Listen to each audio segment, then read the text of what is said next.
to do something very embarrassing to members of their family. So please, I want you all to have as much enthusiasm as you can muster from the depths of your soul, and welcome up to the stage, Lance Henriksen, ladies and gentlemen. Lance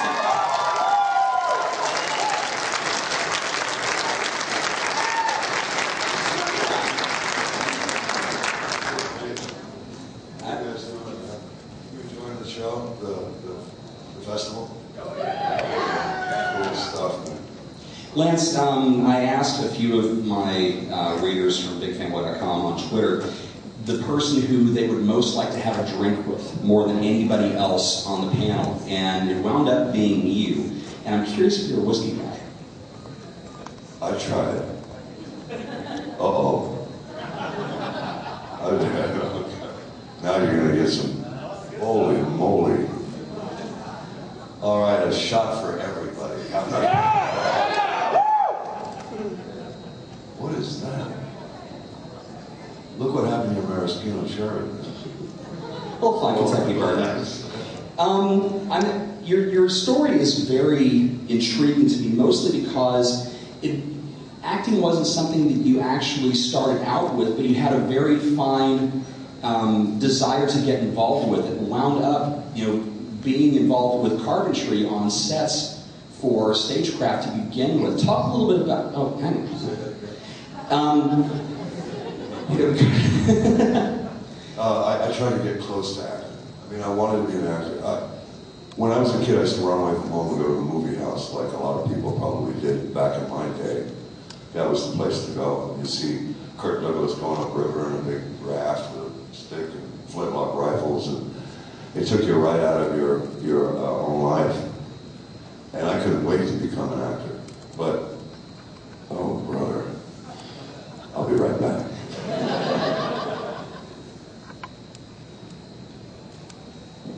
Holy shit. Cheers, man. Second one's probably better than the first. All right.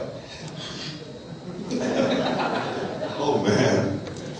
Good. Where was I? Wanted to get as close to acting as possible. Yeah, I did. And I started, because New York had a lot of theaters, off-Broadway and off-Broadway and Broadway. And I started doing sets because I wanted to hang out with actors, because I found that they were all very open, very open-hearted. And they would pull you in, and because you didn't know anything, it didn't mean that you were excluded, especially stage actors. Like John Boyd was one of the first people I met. He was off-Broadway in a play called, I forget the name of it, but his dressing room door was open to the street, and he was putting makeup on, and I stopped in front of the open door, and I said, "Why are you putting makeup on, man?" I thought it was like funny, like weird, like, maybe gay. I didn't know, I just thought it was weird that he was doing that with the door open. And in my career, when people put makeup on me, like on a street corner, I get embarrassed. Like if I'm doing a movie, I just get embarrassed. I don't know why. I'm from a generation that didn't wear makeup, I guess, probably. But the stage community in New York, if you've never been to a Broadway production, the back door of the theater opens up to basically the street right in front of the front door of the theater itself, so you have a lot of exposure to actors in probably one of the most vulnerable moments, right after they're getting done with a stage production. Yeah. I go to hospitals and, see if I can spot anybody giving birth. I'm kidding, I didn't do that. But in New York, the only nature is the people, so all these buildings, you just keep wandering around. You have 10 different sets of friends that are all in the theater in some way or another, and they don't know each other, and it's a little bit like going to college for me. It was. School didn't mean anything to me, but that did, because I kept running into really interesting people, and I knew I wanted to be an actor, but I didn't know what the journey was going to be at that time. I've had a lot of people that I've met even here at this show say to me, "I want to be an actor. I am an actor. I've done little plays and parts." Sit down, don't run. He's leaving. He's not. That's all right. We'll check. I want to keep count, man. When there's 10 people leave, I know I'm done. Okay. But anyway, oh, she's coming back. Good. See? Sorry, my antenna are out. God, this is good. You gotta try it. You want to try it? No, I got it. No, Okay. I'm good. Thank you. I'll drink out of the bottle. No, but the point is, though, that you're creating a lot. To be an actor is an oddball thing because really, what you're doing is imitating other people that already exist, or some part of them, or some part of the influence they had on your life. So when I was young, you can't ask a painter what he does. That's like asking a pregnant woman, what do you do? I'm pregnant. How can you ask a painter what, you don't ask him if he's nuts, because we already had Van Gogh and he cut his ear off. So it's like a place to hide until you're ready. I was gathering. When I was doing sets, I was watching everything and listening to everything. I was like a sponge. I am a sponge. I am a sponge. Did you see yourself later on, after being a part of the Actors Studio and working productions there, did you see yourself making the transition to film, or did you say, okay, stage is where I'm at, this is where it's at?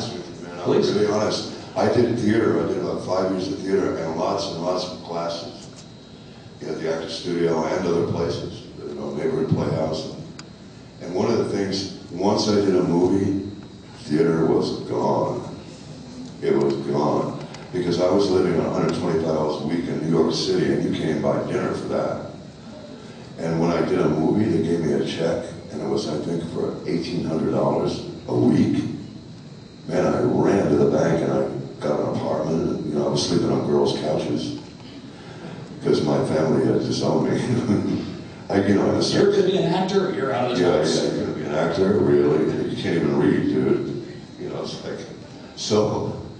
My life was this colorful bunch of blunders that was leading somewhere. And when I finally did after I did Dog Day Afternoon with Sigmund Lumet, I remember doing a scene where he's searching me. It was a real memorable moment for me because I thought that if I didn't make eye contact with him, I'm going to crush his head.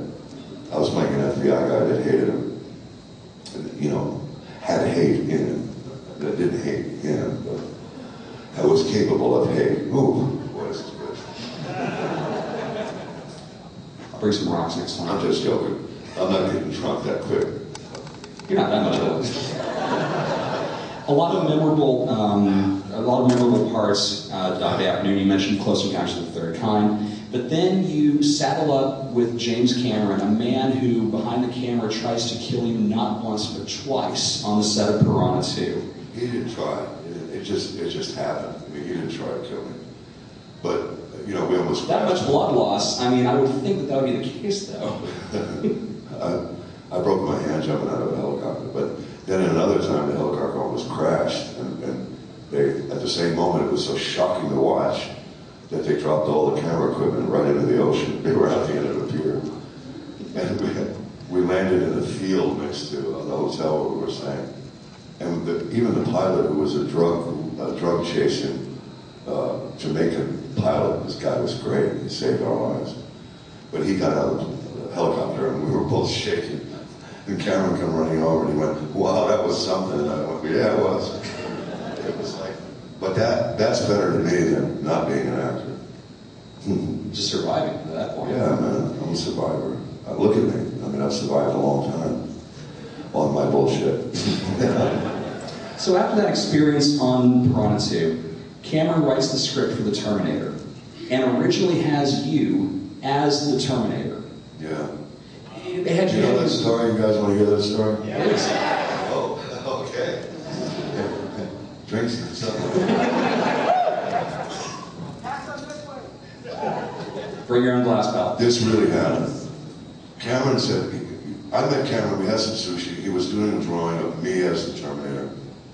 We had sushi, and he said, look, I have the drawing, I have my script, I'm going to go in and see Hemdale, and I want you to go in 15 minutes before me as the Terminator and give them a sense of what it's about, because he knew I would commit. So we split up. I go home and I put tinfoil on my teeth, like from a Vantage pack, which is gold color, and I burnish teeth. I put a cut on my head, slicked my hair back, put big boots on, a punk shirt, ripped it, big leather jacket. And I woke up to Hemdale and I kicked the door in of the office. I was in the mood. And the secretary dropped the typewriter in her lap. I was so scared because then I just glared at her, and then I went into Hemdale's office and opened his door really slow and walked into him and sat there staring at him. Well, Jim arrives, and I went, well, all right, I'm out of here. And Hemdale said, I want to do your movie, I love your script, but anybody but him, because I scared him. Anybody but him, that's okay. And then he made the movie. And I promise you, I had no idea that he really wanted me to do it. Sit down, you're leaving. He's sneaking away. Rachel. Okay, anyway. So the point I'm trying to make is, you do these things for friends, because down the road, your friend remembers that, and it's a community. If I get in there and really kick butt, I'm really hiding behind this thing, all right? Can you see my face?